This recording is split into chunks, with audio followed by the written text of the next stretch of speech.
And do we have audio? I think we do. Come on. Yep. I think we are good on audio and good afternoon, Mo. Afternoon, evening. Oh, you cannot see me. Look at that. That's aloha. Bueno. Buenas, as they say. There we go. I was invisible.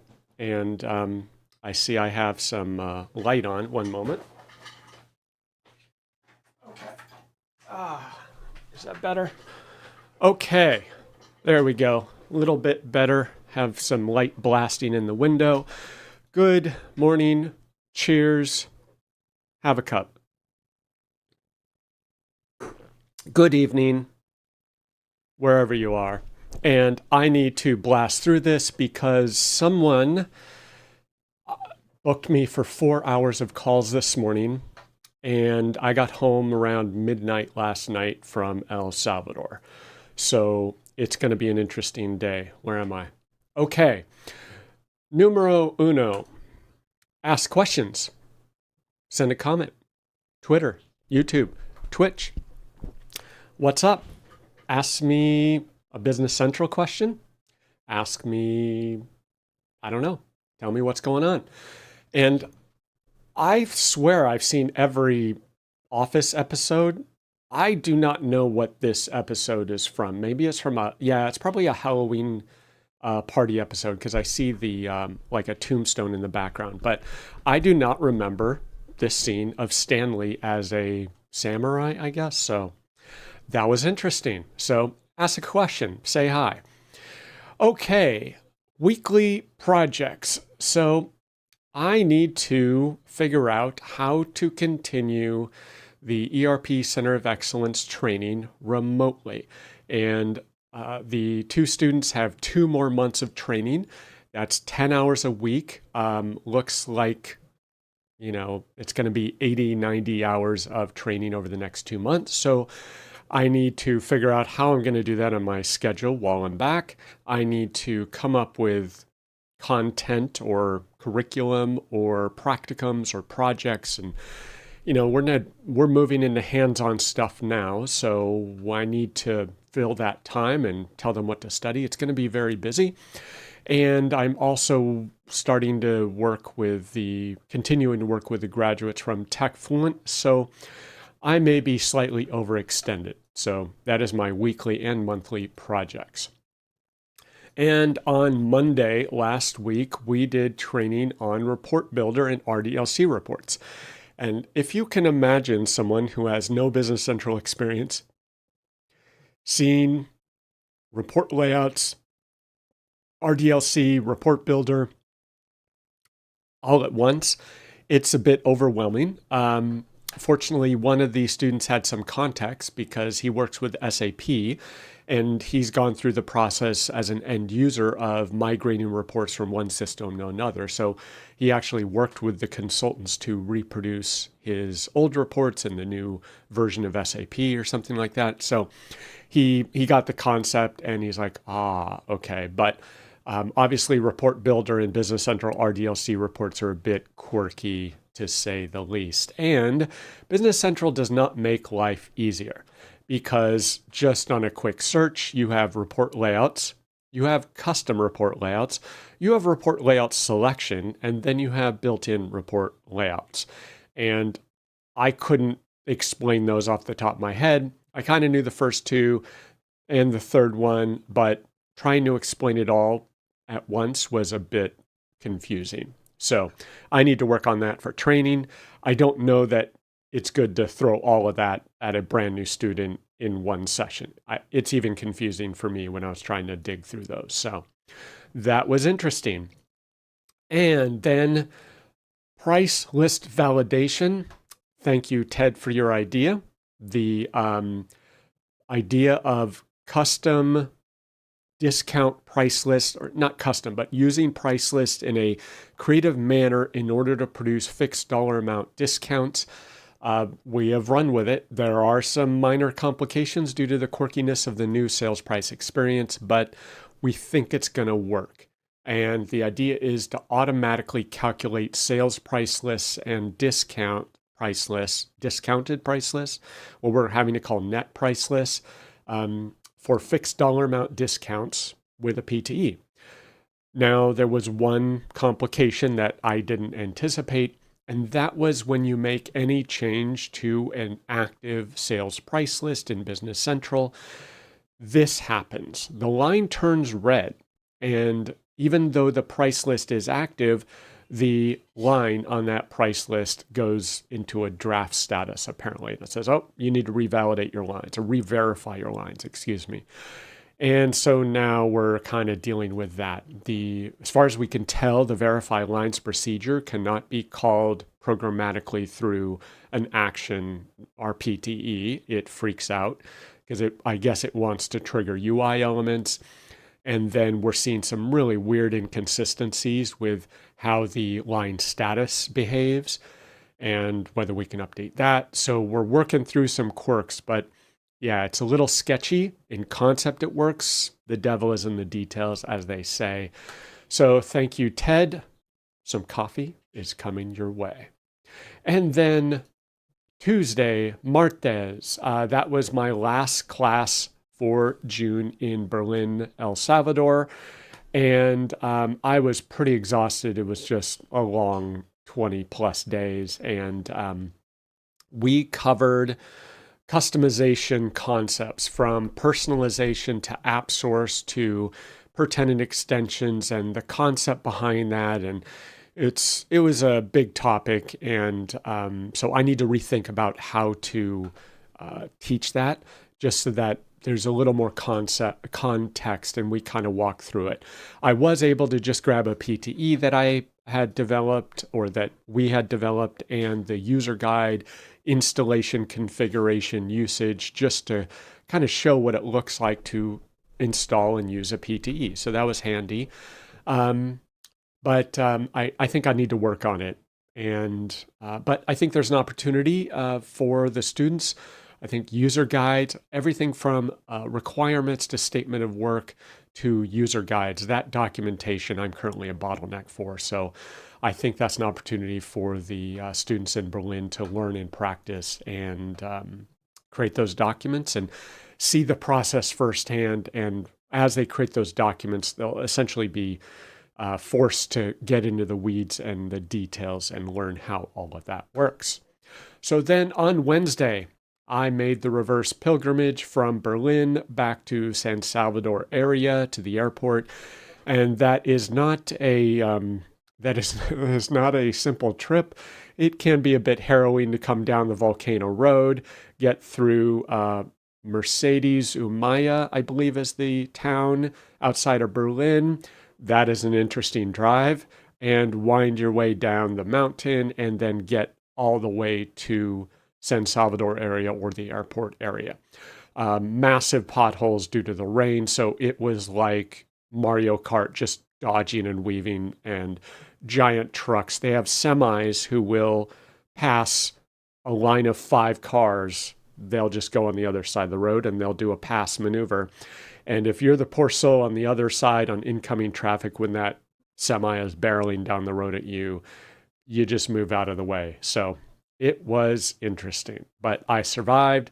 The car survived. I was able to return the poor rental car intact. So that was my hotel. It's actually a really nice hotel, Maria Ophelia, and 10 minutes from the airport, and nice pool.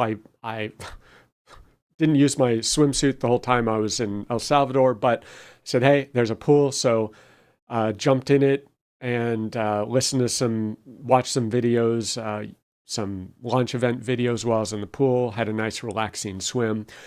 And yeah, it was nice. A little taste of civilization on my way home.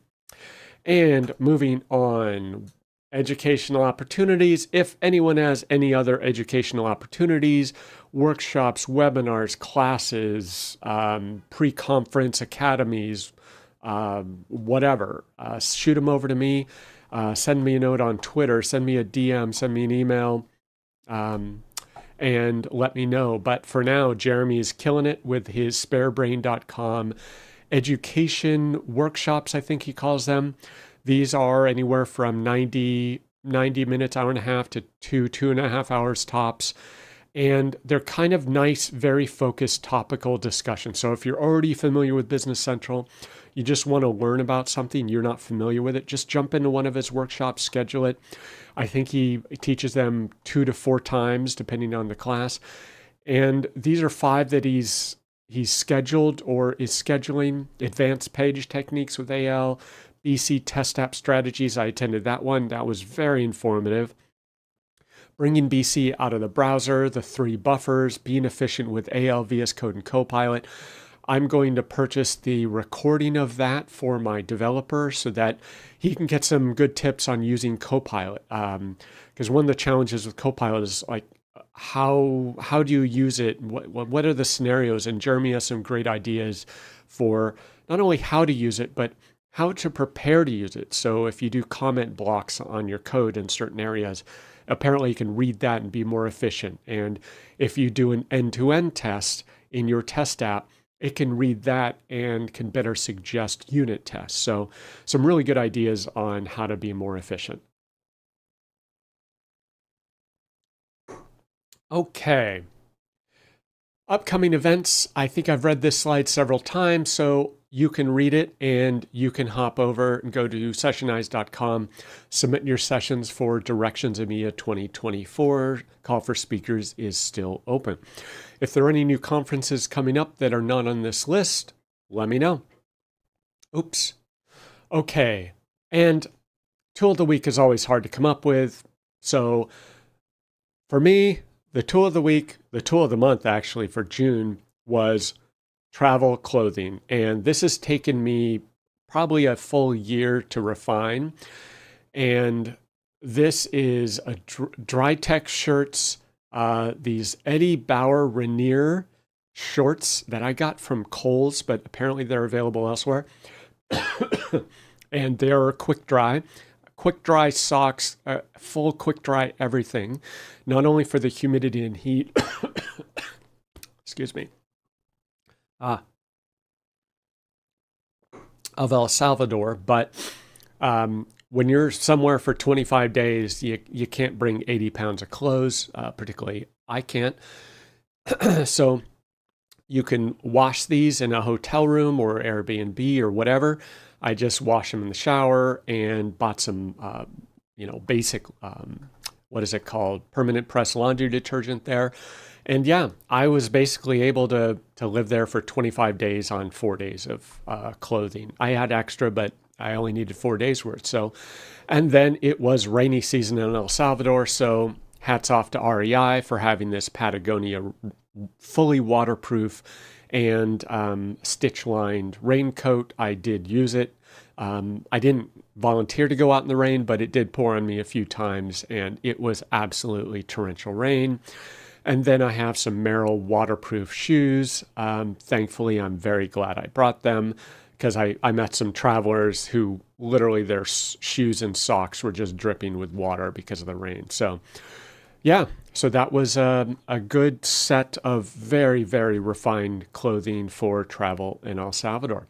And it all fit in this Delcy Clavel Delcy Paris Clavel suitcase, which I have checked, and as far as I could tell, it is the lightest hard side carry-on made, period.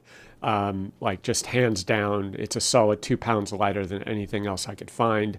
And that is because Avianca has a very strict enforcement of carry-on luggage of 10 kilograms, I believe. But even with that, I was bringing stuff over. If I get rid of all the stuff that I brought to Berlin, my personal items easily under 10 pounds. That was all clothing and toiletries and everything. So very, very efficient packing. That was kind of a long time goal that I've had to figure that out. So I think I've achieved efficient international traveler merit badge status. And then Thursday was the Very, very long travel day. Had the last desayuno típico at the hotel and left for the airport at 8 a.m. to return the rental car. Met a guy there who I dropped off the car to him, and that went slick. And I started working on a PTE user guide. I had a chat with my developer. We were working on the new price discount PTE. Had a call with an ISV to sort out some stuff. And I arrived at the airport at 8 a.m. for my noon flight. So I was like, oh, I'll be 4 hours early. Sometimes the line for Avianca is literally out the door around the terminal. Of course, when I arrived, there's literally no one there. It was empty, which has happened twice, but you just never know. It goes from absolutely overloaded to virtually empty. So I was in the terminal, checked in, baggage checked, through security in 10 minutes. It was crazy. And of course, after 2 hours of waiting, I go to the counter. I'm like, what's going on? They're like, oh, yeah, there's a nearly 6 hour delay for your flight. So, you can't win. If you arrive early, you have solid 8 to 10 hours of waiting. If you arrive 5 minutes after that time, you could be late for your flight or miss it. So I've kind of given up. So I was like, whatever. They gave me a meal voucher and a credit. So I killed time, had lunch, killed more time, and then I prepped for the live stream. I prepared these slides. So one of the things I did while killing time in the airport was I reviewed the 2024 Release Wave 1 videos. And sorry, I'm trying to kill Teams here to get rid of the notifications. And it turns out there are 38 videos that I have not watched, and I have not watched most of the 2023 Release Wave 2 videos, if I am honest with you. I watched a few, but it's just hard. And I think, I don't know about the last wave, but this wave, the problem I'm having is these are topical, specific topics, which is good. They're focused, but there seems to be a lot of context and knowledge assumed when watching these videos. And either I'm not the smartest bulb in the BC world, or I just need to know a whole lot more to watch one of these videos, to the point where I've tried watching several of the videos. Some of them were incomprehensible. And I don't know if it's just an English as a second language for some of the presenters, or I just don't understand the topic at all. So yeah, I'm watching it. I hear the English words. I have no idea what they're talking about. So that is a challenge. I don't know how to solve that challenge. I don't know if the topic is just too deep. They're jumping right in the deep end and just running with the new functionality. And unless you have, 80, 90% grasp and familiarity with that topic, it's valuable for you. But I'm really trying to understand it. I'm just like, even the 1099 discussion. I know what a 1099 is, but I did not understand what Mr. Todovic was trying to explain. So I need to check. Is it just me? Is this more advanced functionality? Or is there just a presentation style language barrier? Happy for feedback on that, because I really tried. Maybe I was tired, but it's tough to get through. I tried to get through 3 or 4 of them, and it was just tough. I kind of didn't have the energy. So let me know what's your experience trying to dig into some of these, and how successful have you been at watching them. And today, of course, Vienna Friday live stream. I have 4 hours of calls apparently stacked up. I don't know what genius did that. Certainly couldn't have been me. I was not responsible for at least 2 of those hours, by the way, just to be clear. So live stream, prospect call, something about a complex Salesforce integration with BC. Had a call with them months ago. They're revisiting the topic, and not sure where that one's going to go. It sounds kind of involved. And then we're doing a BC implementation with a client, and so we have a weekly team call. And yeah, so it's going to be a busy day. Hopefully I can relax in the afternoon. And excellence update. This came up in my timeline, and I'm not normally one for inspirational quotes, but this one struck a chord. If you're not familiar with David Bombal, he is a great instructor, educator, speaker, social media kind of person, not an influencer, but he's a personality and presenter and trainer and educator, online educator in the cybersecurity industry and generally IT industry. And he does a great job of making stuff accessible. I think he did a CCNA certification course. He is the one where I found a woman named Corgi, who is this not a black hat, but she's a pen tester, red teamer, I should say. But she is amazing. And he interviewed her and she showed how she does social engineering, how she does pen testing, physical pen testing, just mind blowing stuff, how that woman can just social engineer you. You have no idea what just happened. She is that good. So really check out his YouTube channel. Phenomenal resource if you're at all into, deep IT and cybersecurity. So he posted this on his Twitter timeline. If your dreams don't scare you, they are too small. And I paused. I said, whoa, I can relate. And why is that, you might ask? Because on July 29th, 2023, I went off the rails and I posted this live stream without really telling anyone what I was doing, called the ERP Center of Excellence in Latin America. What was I thinking, folks? I was absolutely terrified when I did this less than 1 year ago, and I just announced this crazy program to launch this training and certification program in Latin America based out of El Salvador. I did not have a specific plan. I had a vague idea of what I wanted to do. It was incredibly naive. I did not know how I was going to achieve it, did not have contacts, did not have any implementation details. And yet, so I was up at night like, what am I doing? I just pre-announced the biggest failure of my entire career, live, online, in a live stream. Like, genius, Steve. Good job.